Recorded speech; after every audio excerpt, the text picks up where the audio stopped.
It's important to recover as quickly as possible after training, because if you are, whether you're a professional athlete or an amateur athlete, or you just want to play Sunday League football, recovering quickly is important because you want to get on and do the other things in the rest of your life. So if you're a competitive athlete, you're going to want to train again. Obviously, if you've done a training session that, because of the sheer nature of that training session, results in you having 3 days of muscle soreness, which means you then can't exercise again, that's going to limit the amount of training you can fit in a week. So if you've trained on a Monday and then you can't train again until Thursday because your muscles are so sore, it means actually you can only be able to train twice a week. That's not going to be very effective. So for an elite athlete, the ability to recover quickly allows them to train more within the same period of time. As an amateur athlete, I think probably the most important thing is that if you've trained really hard, you'll have other things you need to do in your life. And if you've trained hard, or you've competed hard over the weekend, if you then can't do your job as a consequence of your training, that's not going to be very useful. And it's not just your job; it will be the activities you do at home. So even for a normal person, recovering effectively is really important after a training session, because it'll allow you to maximise the other things you do in your life, or maximise your training volume you can get done within a certain period of time. Okay, so the recovery process in terms of nutrition and what one needs to use are based on really 3 core elements. Firstly is hydration. When you train and when you exercise, obviously one of the things you lose water, and as you lose water, you're becoming dehydrated. The more dehydrated you are, the longer your recovery will take. So the first thing people need to think about when they're recovering is just to replace the fluid that they have lost during training. How do you know how much fluid you've lost? The simple way is actually to weigh yourself before and after a training session. So if you're going to go to the gym and train for an hour, if you weigh yourself before and you weigh yourself after the training session, regardless of what you've drunk in the training session, the weight loss is how much fluid you're still depleted. So if you've lost a kilo in weight, so you went in at say 75 kilos and now you're 74 kilos, then that kilo of weight is a litre of fluid. So 1 kilogram is 1 litre, or 1 gram is 1 mil of fluid. So then you have an idea of how much fluid you've lost. When you come to rehydrate, it's good to rehydrate at somewhere in between 100% of that fluid loss, or even 150%.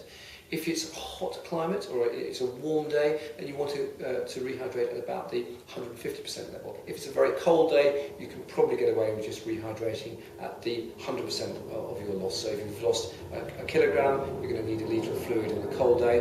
But if it's a warm day, you might want 1.5 litres of fluid to be sure that you're fully hydrated. And that's because whilst you're rehydrating, you will still be losing fluid, you'll still be making urine and so forth. And we'll all know that when we've been to the gym and we've trained and we've gone and had a shower, we come out of the shower, we're still sweating. So we still recognise that we're still hot, we're still obviously losing fluid more rapidly, and that takes a while to calm down, which is why you need slightly more than 100% of your actual loss. So the first thing you need obviously is hydration, to make sure you're properly hydrated. The second thing that most people think about is carbohydrate. And the reason for that they think about carbohydrate secondly is because the muscles store sugar as glycogen, which is the muscle store of sugar. And when you exercise, that glycogen gets broken down and used for energy when you're exercising strenuously. So if you've exercised strenuously, then what you want to do is to replace your muscle liver glycogen. The timing for replacing muscle liver glycogen, really the research suggests that you should try and replace that muscle liver glycogen, that the start of that replacement should occur within 2 hours, but actually depending on how hard you've exercised, you can continue to replace that glycogen over the course of the next 24 hours. So the first 24 hours after a big training episode is very important, but certainly starting that process within the first 2 hours seems to be useful. When you're thinking about carbohydrate replacement, a lot of people will use a sports drink, and actually there's a limited need to use a sports drink, to take sugar in the form of sucrose or pure glucose in that fashion, because when you do that, as a byproduct of taking a very refined carbohydrate, a very man-made sugar or a man-made type of drink, one of the byproducts of this is you get a huge insulin release. You get much more insulin produced doing that than if you consume wholemeal bread, for example. So if you had the same number of calories in a different form. And actually, wholemeal bread for most people, or a baked potato or a bowl of wholemeal pasta, would be a much better glycogen restoration, because you wouldn't get such a big insulin spike. And long term, large amounts of insulin in that fashion are probably not a good thing for you.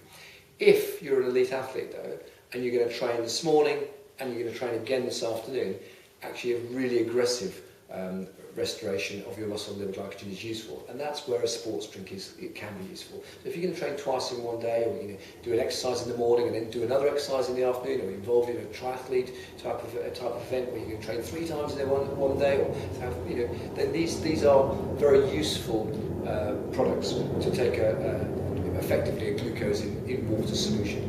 But for most of the rest of us, if we can eat normally within 2 hours of the training episode, and we can take some carbohydrate of an unrefined source, so brown bread, brown rice, wholemeal pasta, these sort of things.